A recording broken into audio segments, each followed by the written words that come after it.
Hey everyone, it is LSID932 on YouTube. Thank you for joining me for another episode of Laterdaters.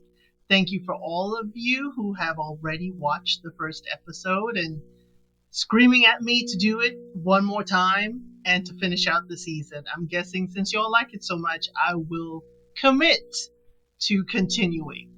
So, episode 2 of the Laterdaters. Take a moment right now to like the video, share, subscribe to the channel, leave a comment below because we are full steam ahead and we're going to meet another Laterdater. So let's grab the notes. So we start off with Anise ending her date with George. Ooh, that cringe, that date with George. I'm sorry. I did not expect a George in his age group. I more expected George's attitude of, have you got work done?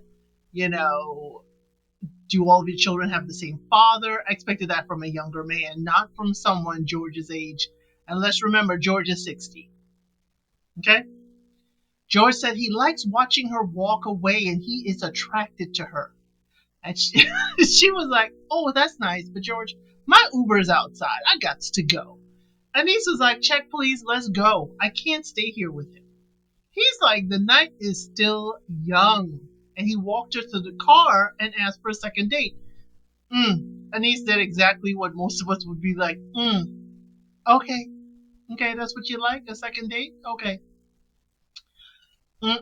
George, I hope you have mended and you look at this and see how tacky it seems, but somehow I doubt it. So next, Suzanne, who we saw in the first episode, she is 63. Her date with Frank was nice, but the younger kid, she doesn't like that. You know, she's doing the math and said a man of his age with younger kids means he likes younger women who are in their childbearing age. And I was like, Suzanne, you are so right. I'm glad you clocked that. And she is ready for her next blind date because she's like, Frank ain't it for me, even though he is Facebook stalking her. So Nate, which was another single we met in the first episode, he meets with his ex about the date. Remember, this ex is the mother of his first daughter, and she's helping him along in this journey. He can't remember where the date was. He didn't pay attention to if she showed up on time. And I'm like, George, do you remember what this woman looks like? Would you remember her if you saw her on the street? Because it seems to me you don't remember anything about this date other than religious.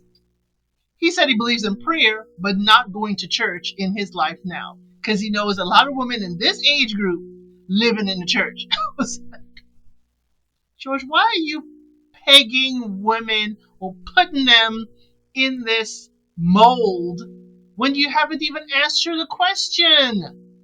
He said he's a C and E Christian. Christmas and Easter. I said, George, you are going way... Sorry, Nate. Freudian slip. Nate, you are going way too far with this. The lady just says she loves a man that prays and has a relationship with God. You could have asked her more, but you just, sorry, didn't check that box, so we got to be done. So Suzanne's next date is Avery. Avery is 59, divorced, 10 years single, 3 kids, and he is a financial advisor. She says she finds him handsome, so handsome, but where are my flowers? She said, where are my roses? You are handsome but just too far. So I'm wondering, based on what she said, Avery, do you date? And do you date based on your good looks so you don't have to bring a gift? Because flowers are a basic, Avery, and you are 59. You know better. But we'll leave it there. He is from Alabama. He is an Alabama fan. And remember, she is a Georgia Bulldog fan. So I'm like, I don't think Avery's going to make it too far. Suzanne's about them dogs. They talk about Matthew McConaughey, and he too agrees that, Matthew McConaughey is a special person. He said he felt at ease with her. She felt connected to him. He asked her out again, but she said she won't tell him right away. She can't really tell him if she will. I'm like, girl, y'all ain't got much time. Do you know how old y'all are? Just get it together. Just go out with the man and tell him yay or nay. So her daughter arrives, just as the date is ending, and they call Logan, the coach, and she asks Logan asks Suzanne, "Who told you to be coy? Why are you being coy with him?" So Logan clocks it that Suzanne is dating off of a 40-year-old rule book on dating. It is expired. She don't need to be using those rules anymore. All those old, dating rules, not all, but most of them don't apply. So Avery does send his number to Suzanne, and he does a little dance when she sends her number back so he can reach out to her. That was really, really nice to see him all excited. Anise meets with her daughter. She gives her, the good beginnings of the date with George. That, he brought flowers, he held her chair out, but he said some off putting things. And then she starts to tell the daughter all that George said. How George, talks about he lives in Chattanooga, but he F's around in Atlanta. He likes her body. Has she had any work done? And that a ghetto woman wears blonde wigs to him. The daughter's like, I don't like my blonde wigs no more since he done typecast them as ghetto. Daughter's like, I don't like my wigs anymore. I'm like, girl, your mom ain't gonna see him anymore. Do not get rid of your wigs because of that man, okay? So Greg has a second date. Y'all, I don't know why I call Nate Greg, but let's go with it. You know how to dress, okay? You have a closet and you put your colors together well. So he has a date with Anise. So we're seeing in this show that they're using two of the, I wouldn't say contestants, but more two of the participants, and putting them together to see how it works. They go to a rooftop bar. He gave her yellow roses. So again, he shows up with flowers. And she mentions that she is older than him. She is 62 to his 56. And he has never dated older. And it seemed like she kind of fizzled out a little bit when she learned he was younger. So I wanted to ask, would she date younger? Because it seemed like, oh, you're a little bit younger. Okay. I just felt that, but I'm not sure. She said she walks 8 miles 5 days a week.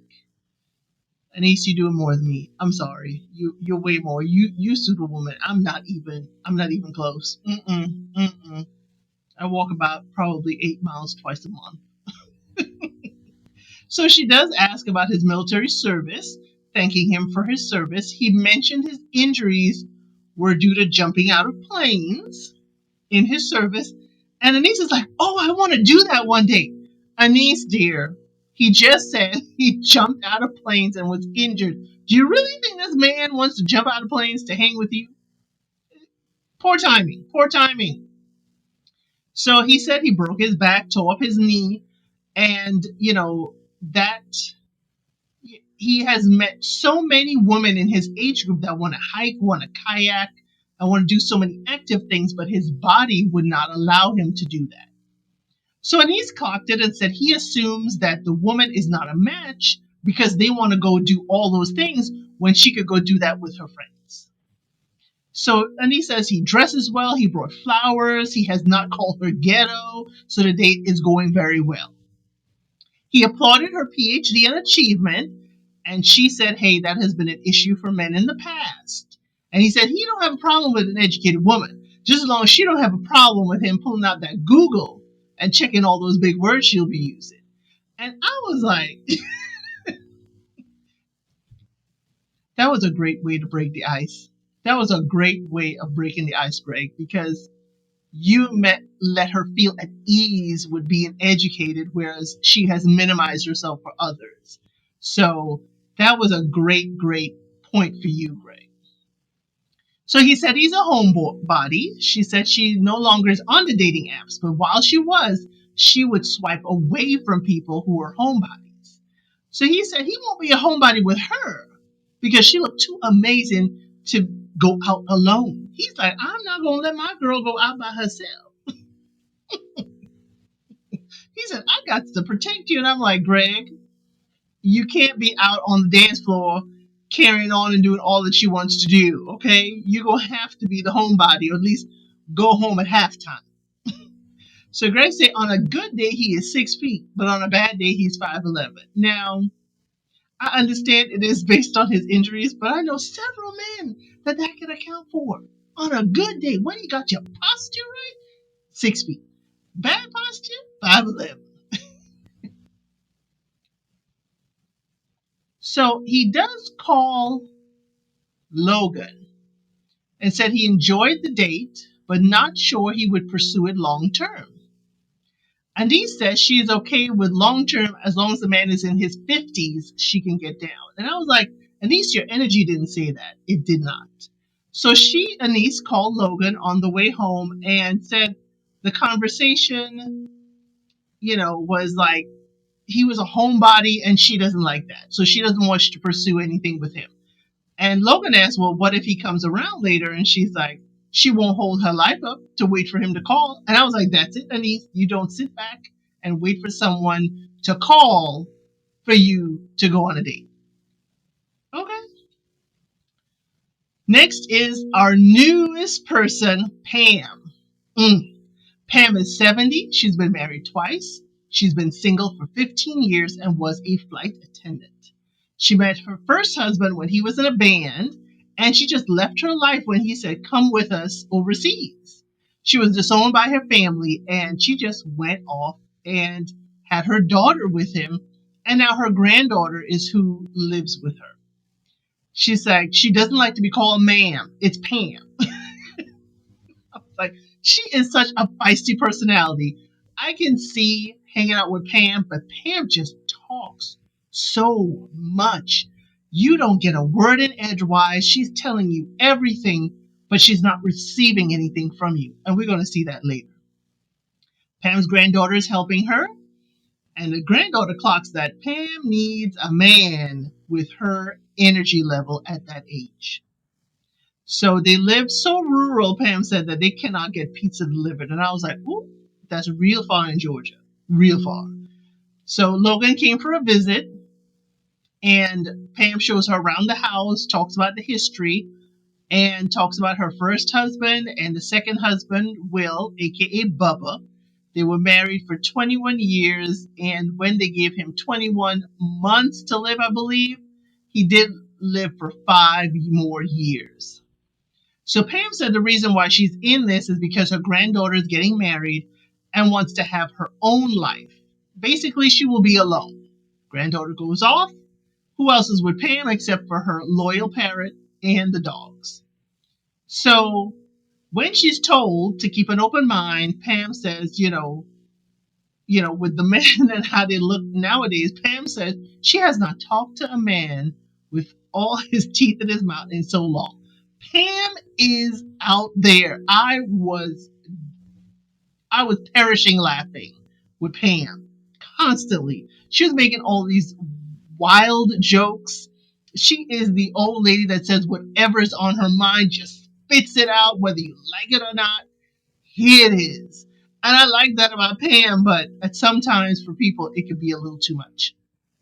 So Pam's first date, she said her last first date, there were no computers around. I was like, Pam, ma'am. Her date is with Robert. He is 65, divorced twice. He is 16 years single, 1 kid, and is a sound mixer. Now they say sound mixer, but later on, Robert tells us he's also a financial advisor. So again, we're playing with these jobs. Don't do that, Netflix, please. Tell us he is a financial advisor and sound mixer, both of them.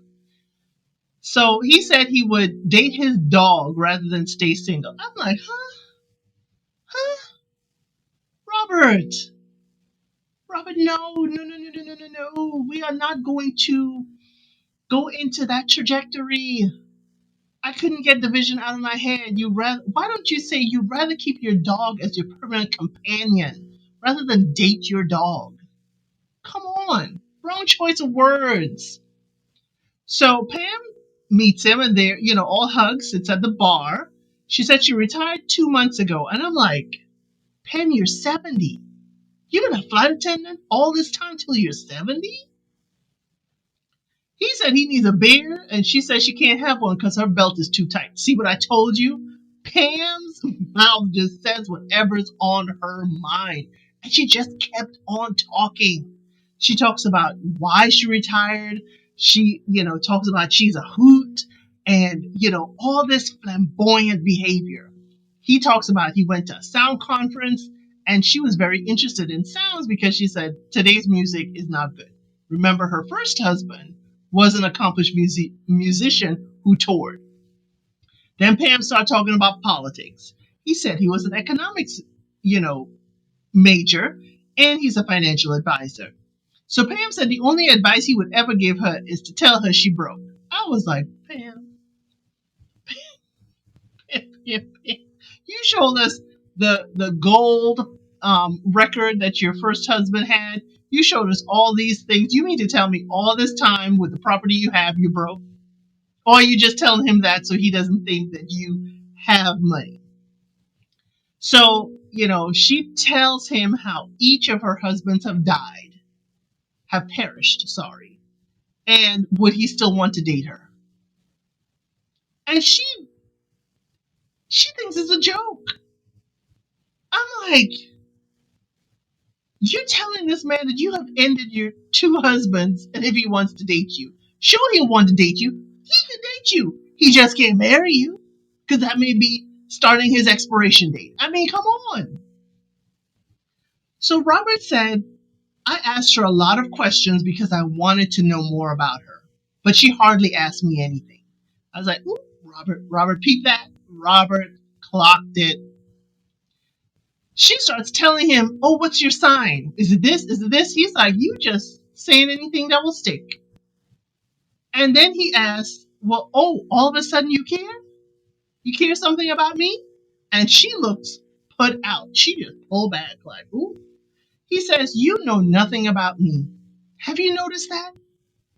And that is the end of episode 2. Whew.